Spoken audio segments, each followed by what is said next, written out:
unprecedented change, becoming queen in 1952 when the world saw the royals in black and white. The tragic news reached Princess Elizabeth and her husband while in Kenya. Staying in a treehouse in Kenya with her husband, Prince Philip, when her father, King George VI, died. A moment reimagined in the Netflix series The Crown. Profound sympathy to Her Majesty the Queen and the royal family. It took hours for the news to reach the new queen. The official announcement of her own death this week rocketed around the world in an instant on television and online. When Elizabeth was crowned queen, Winston Churchill was in charge, the country largely run by white men. But the sun was setting on the British Empire and rising on a new world, one where a woman was head of state, commander-in-chief, and a fully trained wartime mechanic. The young princess, who's never set foot in a London bus and was only once in the subway, now drives a truck for the Red Cross.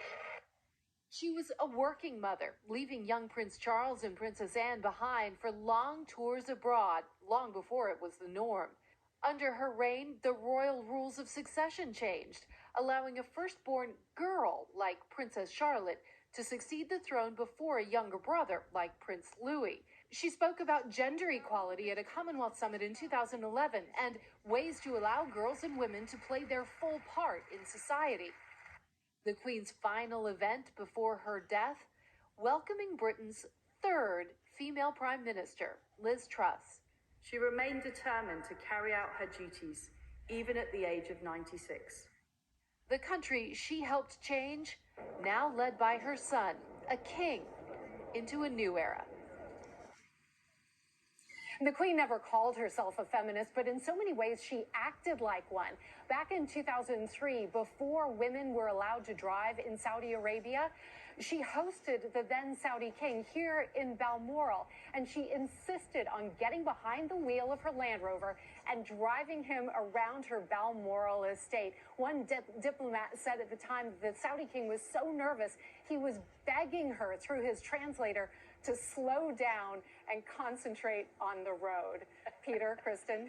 What a fantastic anecdote. She got him there safely. That's the important part. Exactly. Kelly Kobiea, thank you so much. That's fantastic. Hey guys, this is Carlos. I'm back again.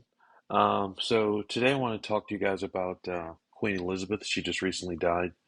I've been getting emails and phone calls from people telling me to do a video on her.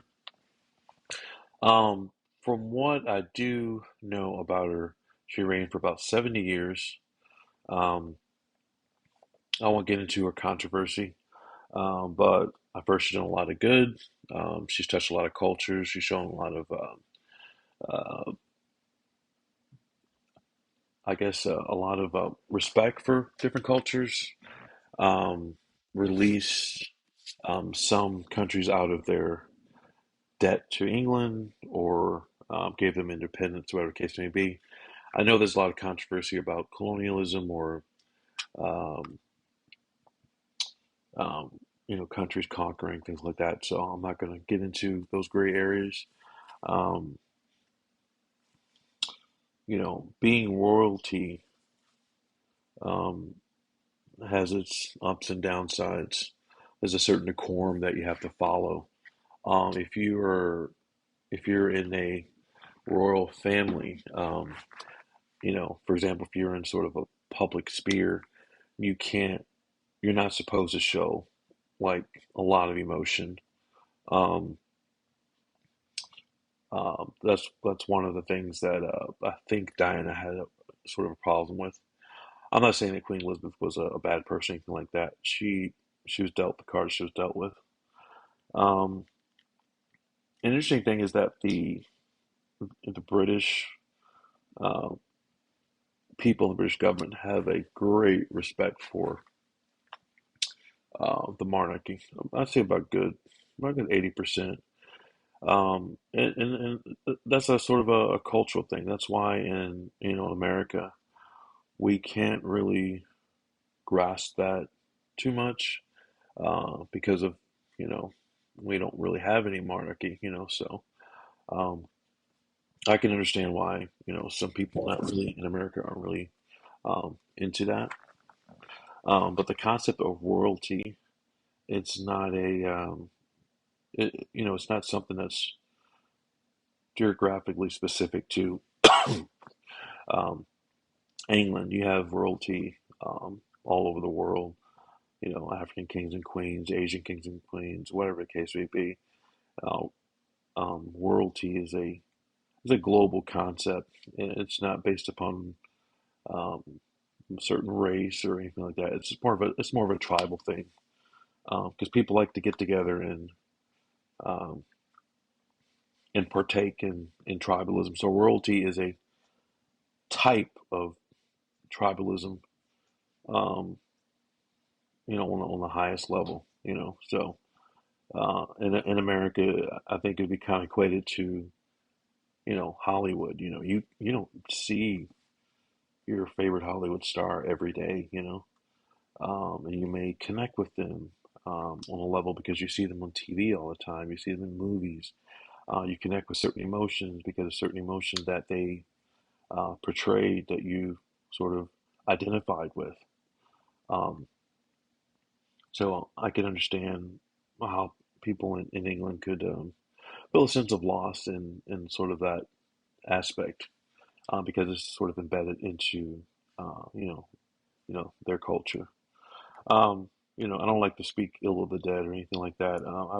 So I'm just going to say she was very well liked, very well received, very well perceived. Um, you know, so I'll just kind of leave it at that, and the world moves on, and now we have King Charles. So let's see what happens to him, and let's see how he rules. I'm not gonna lose sleep over anything like that, but it was interesting and it made the news, so I'll just give my little tidbits on it. Um, just remember, be kind to people no matter what class you are, or spread love and joy um, and peace, and help people when you can. All right, I'm Carlos, and today is Saturday, September 10th, and have a great day. If you're in another part of the world, great night or afternoon. And please like my channel, Travel and News with Carlos Cruz. All right. Thanks. Bye bye.